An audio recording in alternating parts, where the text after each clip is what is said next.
Bonjour à tous, j'espère que vous allez excellemment bien. Aujourd'hui, on se retrouve pour l'étape numéro 18 de cette Vuelta. Présentation de l'étape numéro 18, une étape de montagne. L'avant-dernière, alors, est-ce qu'on considère l'étape du samedi comme une étape de montagne? C'est pas vraiment une étape de montagne, c'est une étape de vallonnée, mais qui sera difficile. C'est l'avant-dernière étape difficile, voilà, de cette Vuelta.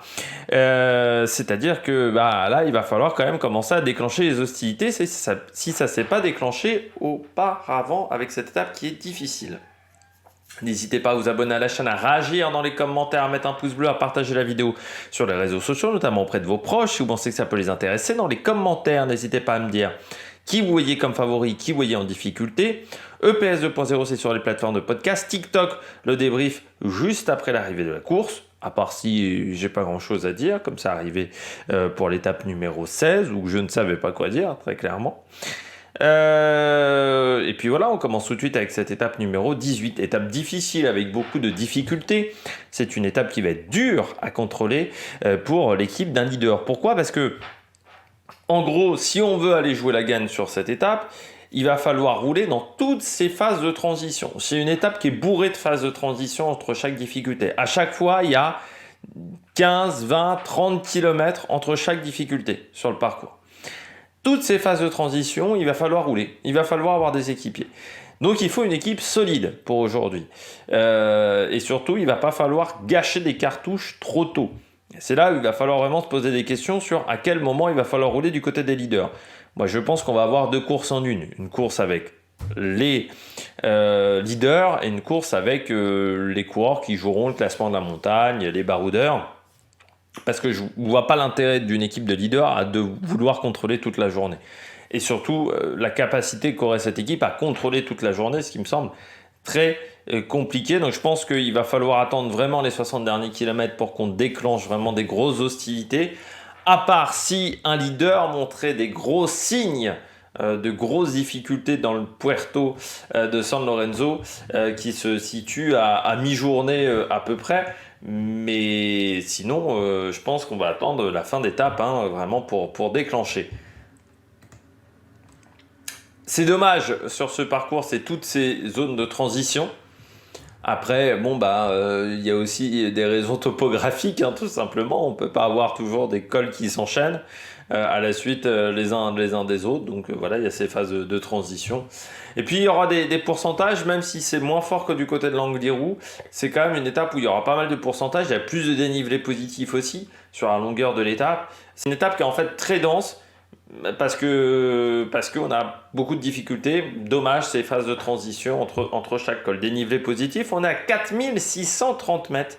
C'est la première étape dans ce classement du côté de cette Vuelta. On regarde tout de suite le parcours de la journée. L'étape du jour, Pola de Aleande vers la Cruz de Linares, 179 km pour cette étape avec une première partie de journée, première toute petite partie de journée qui sera plate, mais contrairement à la veille avec l'étape de l'Alto del Angliru, vous voyez qu'il y a beaucoup plus de densité sur cette étape, notamment en milieu de journée. Le seul problème, c'est qu'on a plein de petites phases de transition qui vont faire que cette étape va être dure à contrôler si une équipe veut éviter qu'une échappée aille au bout, mais aussi qui va faire que, en fait, on est obligé d'attendre le final pour lancer les grandes hostilités. Je pense que même attaquer au pied de la côte de 3e catégorie sera déjà beaucoup trop tôt. Il faudra attendre le premier passage à la Cruz de Linares.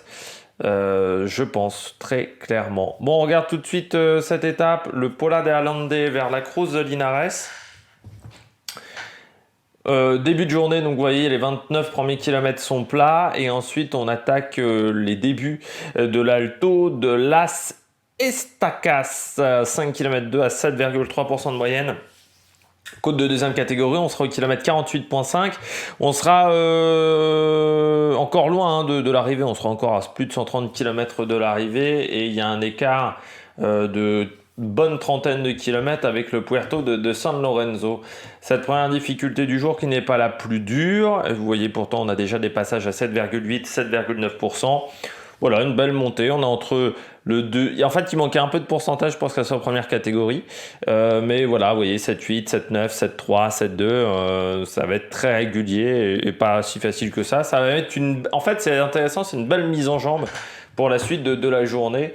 Ça risque peut-être d'être compliqué pour certains sprinteurs. Et le problème, c'est qu'au niveau des délais, il faudra faire attention. On passe à belle montée à la sortie de la descente pour arriver sur une route en prise jusqu'au pied du Puerto de San Lorenzo. Vous voyez, on va passer de 200 mètres d'altitude au kilomètre 58 à 491 au kilomètre 78,5. C'est pas énorme, mais ça veut dire qu'on va continuer à rouler sur des routes légèrement en pente. Le Puerto de San Lorenzo, 10 km à 8,5 de moyenne, côte de première catégorie, qui sera à 90 km de l'arrivée à peu près. Ce Puerto de San Lorenzo, c'est très dur. C'est une montée de 10 km et vous voyez, il y a peu de passages simples, c'est-à-dire qu'on est très souvent au-delà de 8,5-9%, dès le départ, 9,7, 10,6, 11% de moyenne sur le kilomètre. Alors il y a un replat, et puis ensuite 11,1, 11,3, 9,7 pendant encore 3 km, 6,7%, et même le dernier kilomètre est quand même à 8,7, même s'il est marqué en rouge, c'est-à-dire qu'il est quand même pas évident non plus. Donc c'est pas une montée simple, le problème c'est qu'on est encore loin de l'arrivée, donc on peut pas lancer les hostilités, ou faudrait être très culotté pour lancer les hostilités du côté du Puerto de San Lorenzo. On redescend ensuite, et nouvelle phase de transition, pendant une vingtaine-trentaine de kilomètres avant d'arriver à Las Llanas et l'Alto de Tenebredo. 3 km 4 à 9,4 de moyenne, côte de 3e catégorie. Là, c'est un repetcho, un petit radar, comme on a l'habitude d'en avoir en Espagne. 11,6% pendant 700 mètres, puis 4,4, 6,8, 12,1. Là, c'est pendant 1 km 300, donc c'est des beaux pourcentages. Je crois qu'en plus, on est sur des pourcentages, les pics sont à 14-15%. Donc c'est des beaux petits pics à ce moment-là. Est-ce qu'on déclenchera la course à partir de l'Alto des Tenebredo? Ça peut être une idée parce que l'Alto del Tenebredo il est au kilomètre 121, c'est-à-dire qu'on sera à 60 km de l'arrivée, une chouille moins. Donc ça peut être une idée, mais ça fait encore loin quand même. Ça fait encore loin, et c'est surtout qu'ensuite on est encore sur une phase de plat avec Las Caldas. Et puis ensuite, on a le double passage à la Cruz de Linares. La Cruz de Linares, donc 8 km 3 à 8,5 de moyenne. Premier passage, sprint bonification au kilomètre 154. Deuxième passage au kilomètre 179 qui sera l'arrivée de l'étape. Entre-temps, on aura un sprint intermédiaire à Proaza pour les points du classement du meilleur sprinter. Cette côte du Puerto de la Cruz de Linares, on voit que c'est sur la première partie que c'est compliqué. C'est très compliqué sur la première partie, notamment avec un pied, on a 12% de moyenne, 8, 9, 11, 6. Mais en fait, il faut faire un peu plus attention que ça. Les pourcentages max par kilomètre sont un peu plus importants. Donc, c'est-à-dire que c'est une pente qui est assez régulière par rapport à ce qu'on pourrait voir là. Donc, il faudra faire attention à ça. La pente est pas rectiligne pendant les kilomètres parce qu'on a des pourcentages max parfois à 8, 3, 7, 9, sauf que le pourcentage, enfin moyen par kilomètre, sauf que le pourcentage max, lui, va plutôt s'approcher chez des 13-14%. C'est-à-dire que c'est assez irrégulier au fur et à mesure des kilomètres. On regarde un petit peu au niveau de la carte. 4 km de l'arrivée, il y aura un passage, il y a plusieurs passages étroits selon les organisateurs. Le premier, il est aux alentours de 3 km 800 de l'arrivée. Le deuxième, il est au kilomètre. Et il faudra faire attention également du côté de l'arrivée parce qu'on met Paso Canadiense. Donc ça veut dire que je pense qu'il va y avoir un truc important. Je traduis pas l'espagnol encore une fois, hein, je rappelle. Alors déjà en langue j'étais très mauvais, mais en plus j'ai pas fait espagnol LV2. Donc il faudra faire attention sur cette montée, voilà, dans les derniers kilomètres avec des passages un petit peu étroits. Puis surtout je rappelle, hein, au premier passage on prend directos la descente et on reviendra donc sur cette montée après. On regarde tout de suite l'histoire de la Vuelta. Du côté de l'histoire de la Vuelta, alors c'est la première fois qu'on part de Pola de Allende. C'est aussi la première fois qu'on arrive à la Cruz de Linares. On n'a jamais été de ce comté-là du côté du Tour d'Espagne. Par contre, On passe par le Puerto de San Lorenzo. On a déjà franchi cette difficulté à plusieurs reprises, même si ça n'a jamais été une arrivée d'étape, ce Puerto de San Lorenzo. Je pense notamment à la Vuelta de 2021 avec la victoire de Miguel Ángel López à l'Alto del Gamoniterum. On était passé par cette côte, il s'était imposé devant Primoz Roglic et Enric Mas ce jour-là. Et puis en 2020 également, sur l'étape 11, on était passé également par cette difficulté. Et là, c'était David Gaudu qui s'était imposé devant Marc Solé et Michael Storer cette année-là, devant Marc Donovan et Guillaume Martin. Donc on verra si cette étape réussit aux Français. On regarde tout de suite la météo avec un ciel qui sera mitigé, c'est-à-dire qu'on aura des gros passages nuageux. L'avantage, c'est que le temps devrait rester sec, une température qui sera donc plutôt raisonnable, entre 18 et 21 degrés pour faire du vélo, et un vent entre 10 et 25 km/h qui sera de dos, mais vraiment sur le tout début d'étape. Et très vite, on l'aura de face. Très vite, il sera de face pendant toute la journée, parce qu'en fait, il tourne au fur et à mesure de la journée, donc il y a peut-être un moment à mi-journée où il sera de dos, mais majoritairement, il sera de face sur cette étape, donc il devrait ralentir la progression des coureurs. Après, le vent est quand même assez faible en vitesse, entre 10 et 25 km/h, donc ça ne devrait pas non plus canasser complètement la course. Du côté de la stratégie, grosse échappée qui va au bout avec attaque des leaders dans le final de l'étape. Je ne vois pas une équipe contrôler toute la journée. C'est peut-être une erreur de ma part, mais je ne vois pas la Jumbo UAE prendre le risque de contrôler toute la journée.